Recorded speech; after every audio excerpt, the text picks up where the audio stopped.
in 2013, and I was there. No way. And so he was telling the story that they put it on the scoreboard, that longest active player with the job. And I was thinking, I was watching, I was like, I remember reading that. Hold on. We're going to put this in the interview. Yeah. So just stop.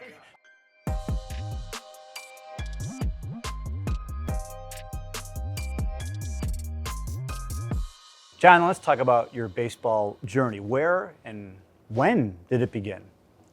Yeah, so for me, it started with my grandfather. He coached for a very long time, coached Legion High School, and so I mean, from like my first memories are at the baseball field, like being a bat boy, shagging BP in the outfield in Columbia, South Carolina. He coached for a long time for the Columbia, or now they're the 𝗪𝗂𝗋○○○○○. It's a collegiate summer league, so I used to be the bat boy out there. I used to go shag BP and everything, and that's kind of like where I think first kind of like fell in love with the game and being around a lot of older guys playing baseball. He saw the long bus rides, the fast food, the sacrifice that these kids were making in their time, and I think that had a real effect on him.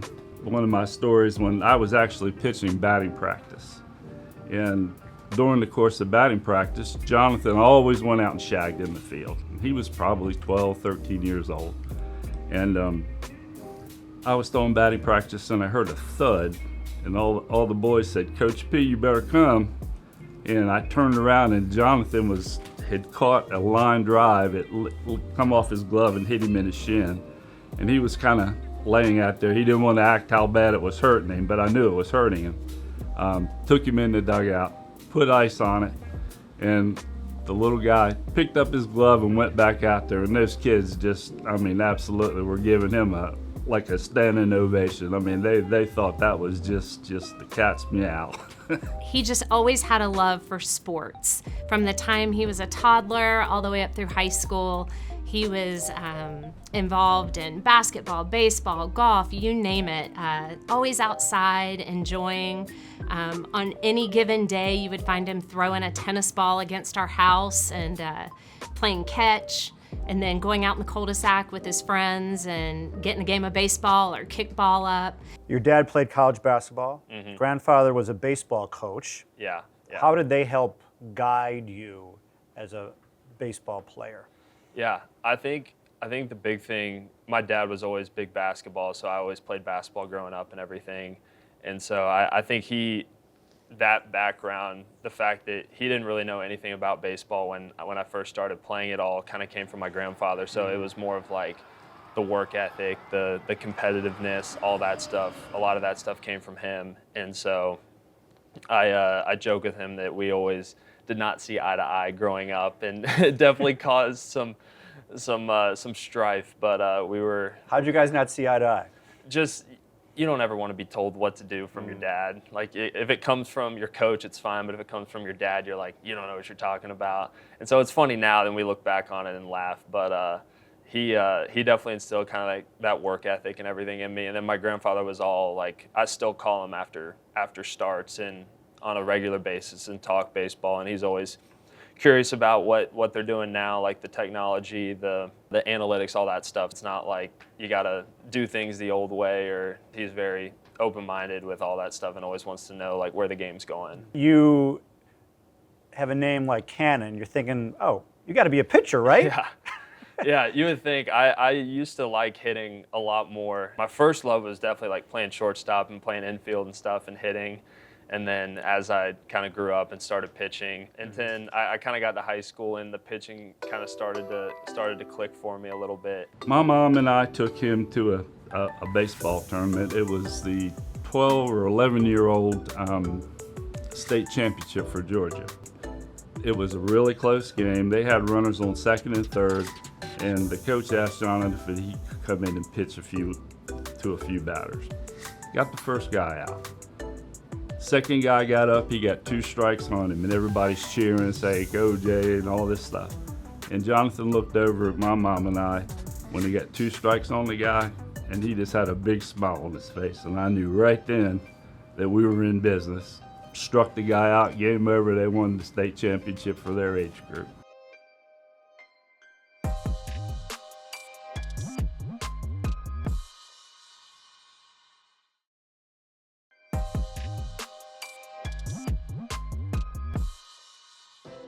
My favorite story about Jonathan was not really a baseball story. It was when he went duck hunting. He was 12 years old.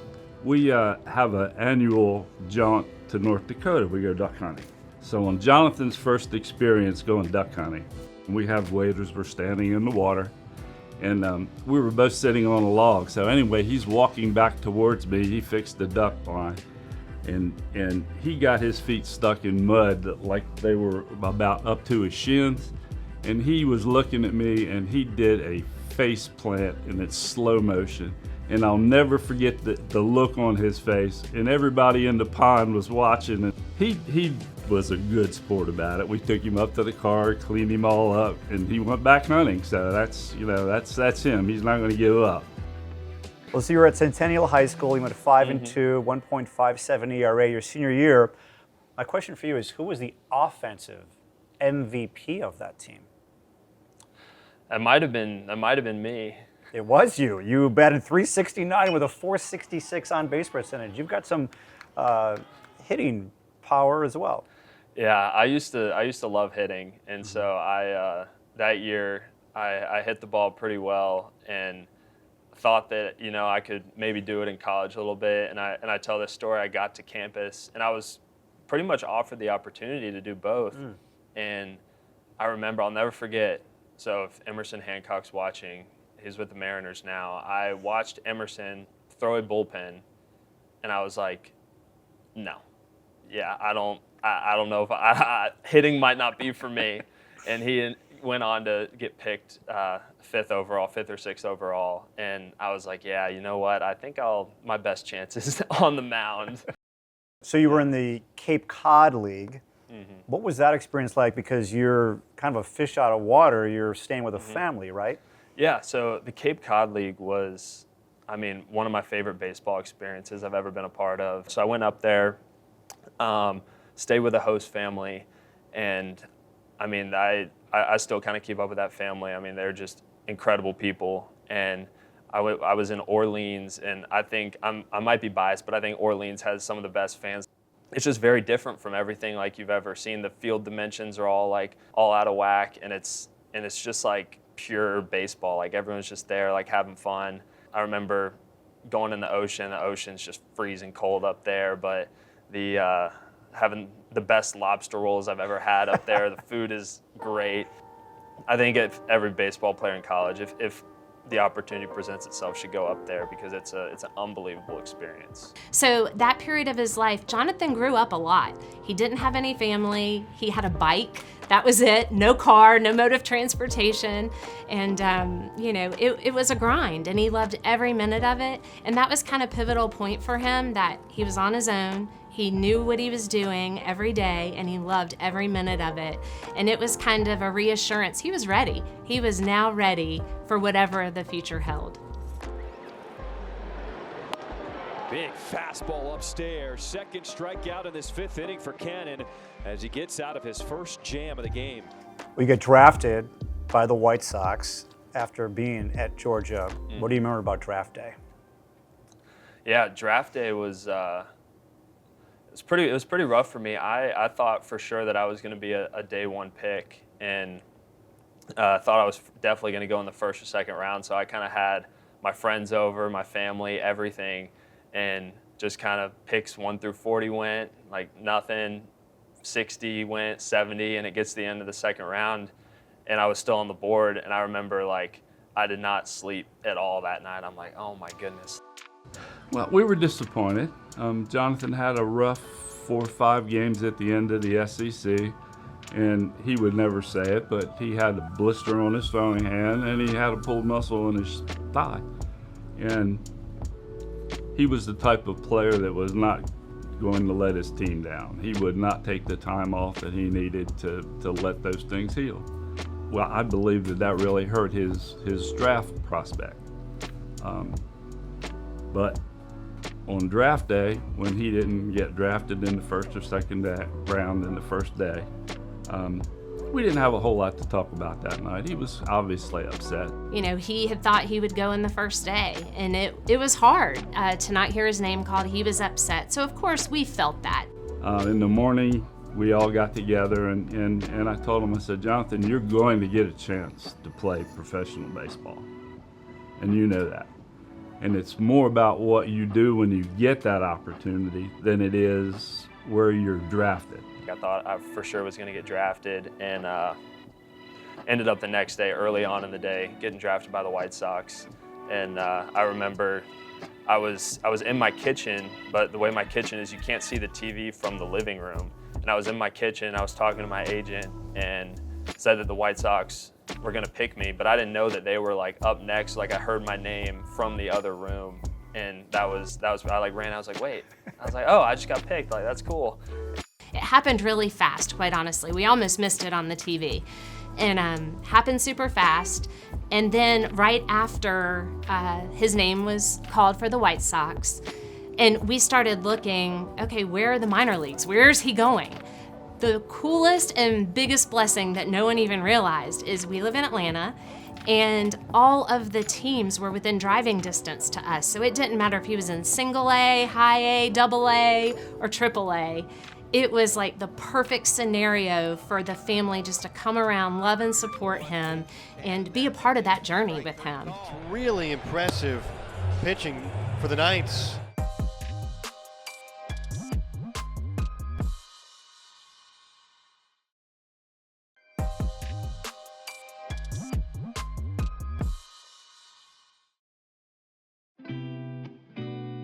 He answered at 4K, I want to be a professional baseball player. That never wavered throughout his entire life. It was probably not till the University of Georgia that I really had a moment where I thought, he's got a shot at this. We were in Florida for the UGA Florida series in the fall, and it was the first time he was going to take the mound in a big stage. And I remember it was so loud, and the lights and just all the noise and the action. And what was so cool for me as a mom is I saw my son go out there and not only perform well, but also just handle it with such poise and grace that I thought, okay, he's got a shot here to chase that dream that he's been saying since he was 4 years old, that he wants to be a professional baseball player. You grew up a Braves fan?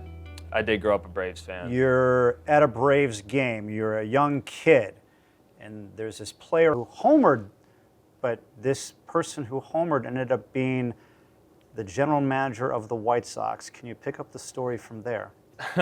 I was watching the podcast with Getz and saw that they were talking about, oh, like you were the longest active player, like without a home run. It had been a couple years. And it kind of sparked a memory in me, and I was like, I remember seeing that on the scoreboard. Like You were at the game. I was at the game and watched that home run take place and never gave it a second thought after that until the other day when I saw the clip of that interview.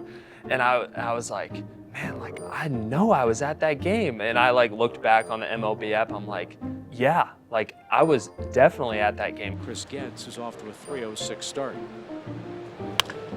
And he takes a shot to right field, and he's going to hit one out of the ballpark. And boy, did he break a huge dry spell with the long ball. Longest dry spell in the major leagues. 954 at-bats since his last home run. And I remember he hit it out to right field. I was sitting in left field, and I was like, oh my gosh, like we just watched him break the record because we had just been talking like, wow, this guy's gone 3 years without a home run? Like, that's crazy. He's got a slight smile. Yeah, look at it. He should have a smile. Watch his teammates. He's mobbing. Look at Billy. About time. It's crazy how small the world is because I mean, I was definitely at that Braves game at the old Turner Field in Atlanta. Now, you made your Major League debut last season. How'd you find out you got called up? I'm trying to think. I was in Jacksonville, and I got a call from our manager at night, and he told me that they were going to call me up to start against the Royals. But I actually got called up 2 weeks prior to start against the Atlanta Braves, and I remember that call. I got a call from our pitching coordinator, and he was like, hey, like, you're going to go pitch, but, like, it might snow. In our family, we tell a lot of jokes. We're all jokesters. And oddly enough, he got the call on April 1st. So it was April Fool's Day. and he called Ronnie and I, and my first reaction was, all right, you got us good. Okay, you win, you know, whatever. And he said, Mom, I'm not kidding. Like, I really got the call. And I said, oh, good one, Jonathan, good. And then I thought about it. We hung up. A few minutes later, I called right back. I'm like, are you being serious? The game ended up getting snowed out, so like no roster moves were made. No one was the wiser, and I went back to Charlotte and pitched the next day. So my whole family was here in Chicago and didn't end up pitching, which that was just the weather. It was just completely out of Mother our Nature control. had other Mother plans. Nature, Chicago weather had other plans. You were snowed out for your debut. It was like 26 degrees that day. It was freezing cold. I remember Crochet pitched the day before, and it just looked so miserably cold. And it was snowing the next day. It got snowed out, went back, and then came back up 2 weeks later. And that game ended up getting rained out. And then got to sleep. So I got to sleep on my debut 3 times before I actually made it. And so that's a story I'll tell for a long time, because by the 3rd time I was like, I don't even care what happens. I just want to get it over with. I was like, I keep having to sleep on it. A 1-2-3 first inning. Jonathan Cannon, welcome to the show. Your debut that ended up being April 17th at home against Kansas City. 5 innings, 3 hits, 1 run, families in town. Yeah. How was that experience like? I don't really remember it that much. Like, I kind of felt like I blacked out during it, and I feel like it just like went by so fast. I like blinked. I remember going out there and just kind of like looking around and just kind of soaking it all in. But because it was a rain out the day before, the game was at like noon, and so like there weren't that many people there just because it's such a crappy time. It was like a Tuesday, and I remember I could hear my family cheering after like a strikeout or an out or whatever, but it was just like the circumstances of the game, just the way it was. Cannon ahead in the count, 1-2. Swing and a miss. First big league strikeout for Jonathan Cannon. It was wonderful to see your kid out on the mound doing what he loves. And yeah, there weren't a lot of people there that day, but what we felt was all the warmth and excitement within our suite of all the family that came from far away to be there, and also some of his best friends from high school to be there and support our son as he took the mound for the first time in a White Sox uniform. And just to see that accomplishment that he had, and just knowing all the grit and determination and hard work and focus and hours on end of Little League and middle school, high school, Georgia, Cape Cod, all the things that led to that moment in time. It was a big rush of emotion, but just a real sense of accomplishment for him and a sense of pride for his dad and I. The 2-2 again. And the swing and a miss on the changeup. Second strikeout for Cannon. I remember after the game was really cool, kind of seeing my family for the first time and my kind of full support system there, and it was a very special moment for me.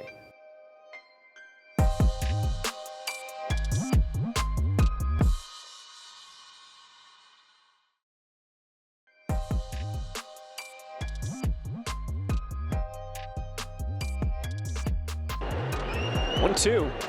There's strikeout number 7 as Jonathan Cannon ties his career high. So we can see what you're doing. We can't see what you're thinking. And this game is so mental, right? Mm-hmm. What have you done to improve the mental side of your game as a pitcher? Yeah, I've been working with a mental performance coach for since my junior year at Georgia, so maybe like 4 years now. His name's Brian Kane, and I've learned a lot from him, and the main things that I kind of have gotten from him are my life is very routine oriented, especially when it comes to game days and start days, and during the week and all that is like very like time, like down to the minute of like what I'm doing. And even on the mound, like before the game starts, like 2 hours out, like every minute is accounted for, like up until I throw the first pitch of the game. And then on the mound, like the routines, like I do the same thing, like pre-batter, pre-pitch, like pre-inning, like I do the same things, and staying in those routines and that rhythm definitely helps me. 2-2. Good pitch, the put away changeup. There's one out. This is a big out ahead of Mike Trout. Good changeup. How about Jonathan Cannon blowing it past Mike Trout? Just seeing what it requires in a professional athlete from day to day, the work, all the moments that lead up to that moment in the game, there's so many that people don't even realize the hours that go into not only the physical preparation, but also the mental preparation that it takes. And for us as parents and grandparents and siblings, we just get to enjoy the ride. Okay. You know, we're here to support and love him and give him a hug after the game, whether it's good or bad or whatever. It's hard. They're on the road a lot. They're gone. And, you know, we cherish every single moment we get to spend with them. Just the thought that the first person that Jonathan always wants to call after a game is my dad is just very heartwarming because it just shows the love that he feels from him. He's playing on the West Coast. He's not going to call me at 1 o'clock in the morning, but I always talk after the games. We go over the pitches that he threw, what went right, what went wrong, what he could have done better.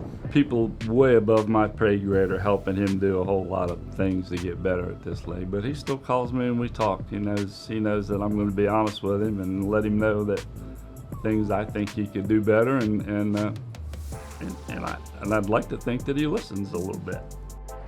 Jonathan really respects my dad in that he tells him the truth. He's honest with him. He gives him unconditional love no matter what. He's a safe landing place, even when he's had a hard day. We can't be any more proud or love him anymore. He's not only a great athlete, but he's also a very fine person. What a blessing that my son is able to live out a passion. He gets to wake up every day, go to the field, work out, and be around the game, the sport, and the people that he loves. We just try to embrace every minute we're here, but it's his home now, and so we like to think of it as our second home.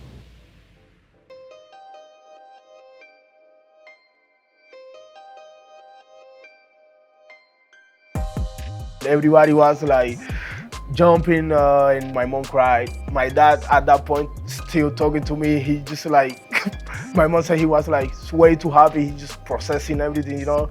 And that was the year that you were by yourself? Yeah, 16 to 17 in Arizona by myself. I want to become an American citizen because I like the country, I like the people. Laces this one to the gap in right center field. An RBI pinch hit double for the rookie.